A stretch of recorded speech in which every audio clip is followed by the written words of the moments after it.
And we're talking now with author Michael Prell. Michael was a former advisor to Israeli Prime Minister Benjamin Netanyahu, also a strategist for Tea Party patriots. And we're today going to an author of the book Underdogma, which is how America's enemies use our love for the underdog to trash American power. You can learn more about that going to under-dogma.com. And Michael Prell with me again. Good morning, Michael. Pat, it's great to be back. And Tom, I missed you. Tom is, I don't know, he's out. Here he comes. He was, I don't know what Tom was doing. What were you doing, Tom? Eating something? Actually, I was. If you wonder where Tom is, it's either eating or bathroom. I need more energy for the second half hour of the show. Yes, well, you're going to need this because we're going to look at his Zogby poll.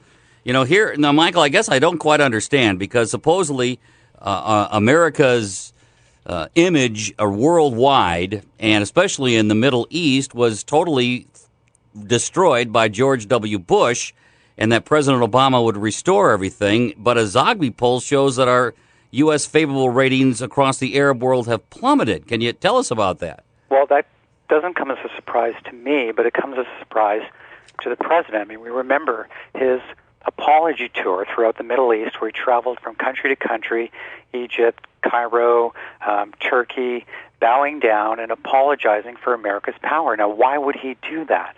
Presumably to make them love us more, or at the very least, to make them love him more than President Bush.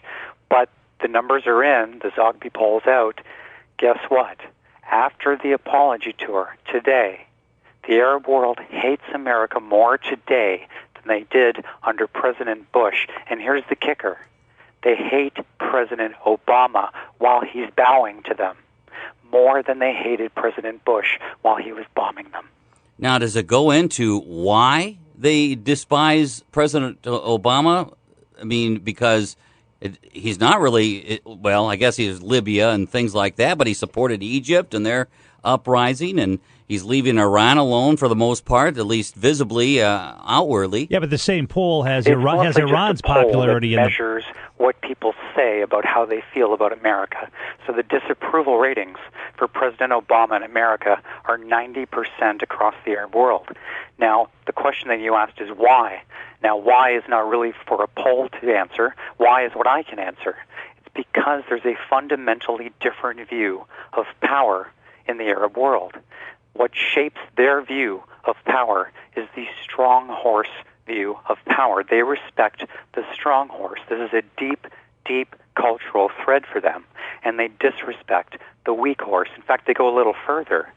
When they sense a weak horse, they view that as an affront and even a provocation to attack. This is their words. These are their attitudes. It's fundamentally different than the mindset that thinks that if you just bow down and apologize for power, they'll love you more, when in fact it makes them hate you more and want to kill you more. There's a column in The Economist talking about this poll, and they suggest that one of the reasons it is what it is because of things that the United States hasn't done as regards the Palestinian issue. And they say that Palestinians are furious at their occupier, and Arabs are disappointed with America's failure to act on its commitment to advance peace. That's one of the reasons why the situation is sitting where it is in this poll. And the other part of this poll is that Iran's popularity among the Arab world is also sinking as well.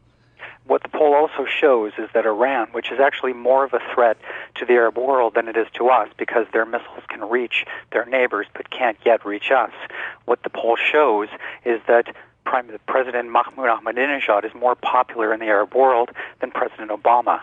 They respect the strong man, and we see this consistently throughout the Arab world and throughout history. They choose strong man leaders. Let's go back to your point about the Palestinian territories.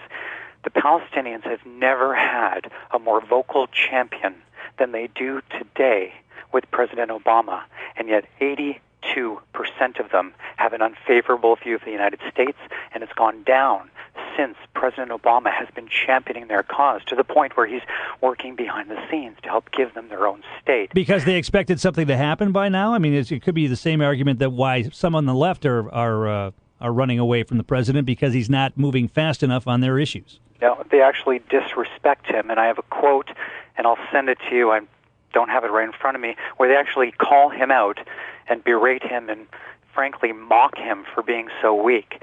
They respect strength. They disrespect weakness. And that's why recently, even though it makes no sense to us over here, the way we look at the world, that they formed an allegiance with the Palestinian Authority and an internationally recognized terrorist group, Hamas. So now a strong horse, internationally recognized terrorist group, Hamas, is ruling the Palestinians by their own choice. And they consistently vote for these people when they do have a choice. They could choose a weak horse. They always choose the strong horse, even when the strong horse will frankly lead them into international terrorism and cut off all their funding from America. Well, and it's amazing that the Palestinians have such a poor view, because we've got a president that I'm sure has just as much dislike in the state of Israel because of his stupid wanting to go back to the 1967 borders. Yeah, absolutely. I mean, what happens is the president looks through the world, looks through this prism of underdogma. He automatically thinks that the little guy Palestinians are the good guys and he should take their side and stand up against the bigger, stronger Israelis. And he doesn't look at the world the way they look at the world. The way the Arab world looks at the world is they respect the strong horse. And let me give you another deep Arab proverb. It's this, quote, "A falling camel attracts many knives," which means that when you bow down and show weakness and stand up for the little guy, it makes them want to stab you more. It's a provocation for attack, and don't take my word for it. The people who planned the 9/11 bombings, Osama bin Laden and KSM and all those people, specifically cited the USS Cole bombing when America failed to respond to that bombing against America 1 year before 9/11. That was what made them feel that they must attack America because America is a weak horse. That's their words, that's their way of looking at the world, and we must understand it.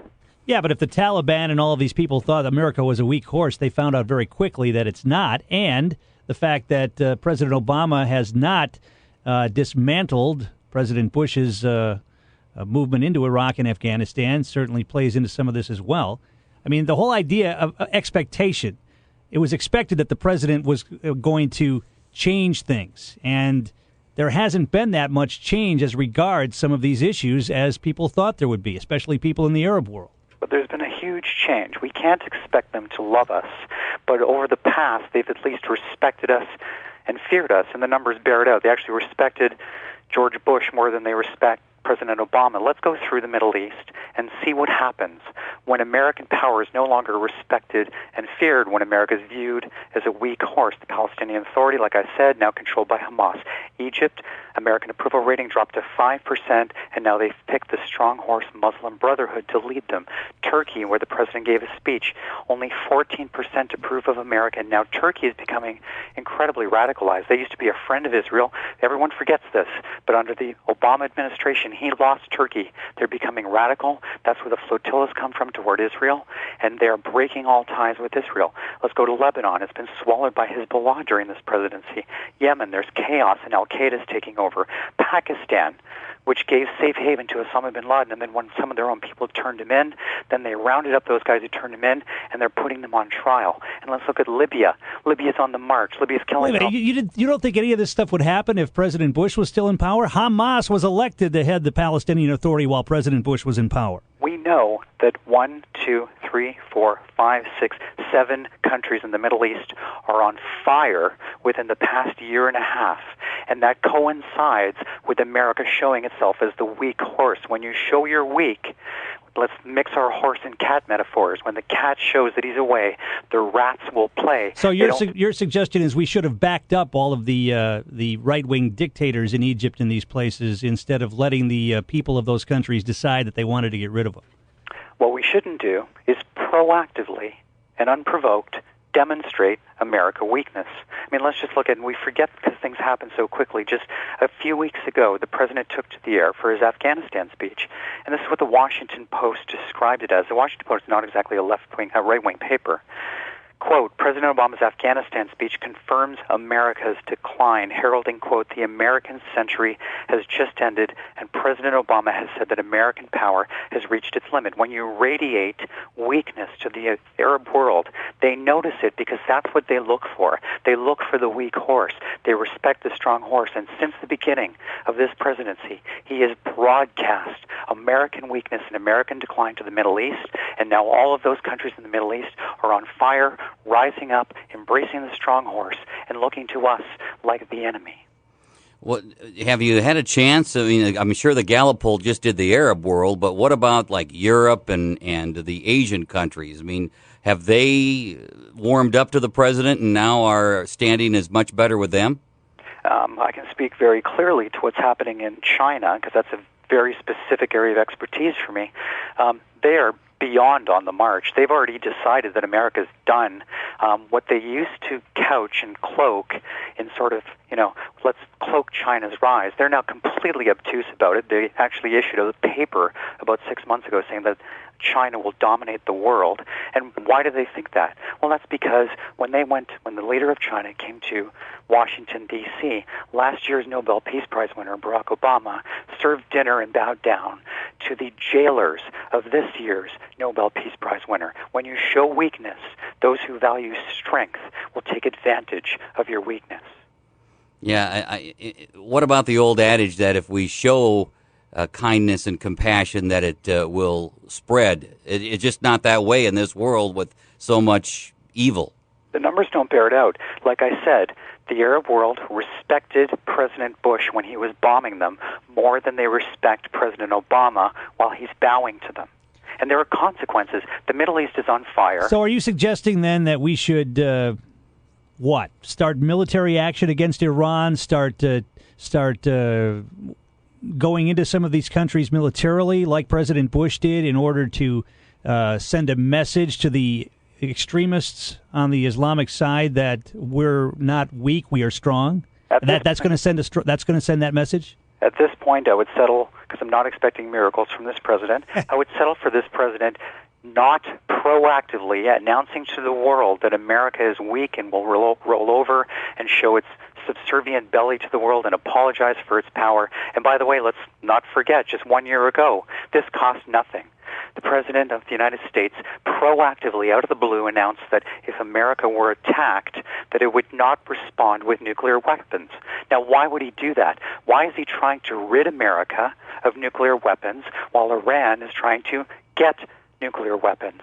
You don't have to do these proactive demonstrations of weakness to the world because the world picks up on these things. So if we just stop doing that, I'm not saying start a bunch of wars, just stop denigrating American power and apologizing for it, and the world will stop disrespecting us. Yeah, Tom, when we were growing up, our dad would talk sternly, and we knew that if we crossed the line, it would be punishment. He didn't punish us or physically go after us, but we knew there was a line, and that's, I think, what Michael's trying to say. Yeah, just embrace the actual power that America actually has in reality. Stop behaving weaker than America. There are ways to use power and ways to use power. This president was elected to use American power differently than the previous administration did. That was what they were elected to do. I'm pretty sure he wasn't elected to bow down to terrorists and apologize for American power. You think? Yeah, I agree with you, Michael. All right. Well, Michael, very interesting stuff. We'll have to look more at that poll. And also, Under Dogma, Michael's latest book, How America's Enemies Use Our Love for the Underdog to Trash American Power. Go to under-dogma.com for his website and look for that in your Barnes & Noble, Amazon.com. Michael, it is good to talk with you. We'll catch up with you again in the future. Thank you both. It was a pleasure. All right. Bye-bye.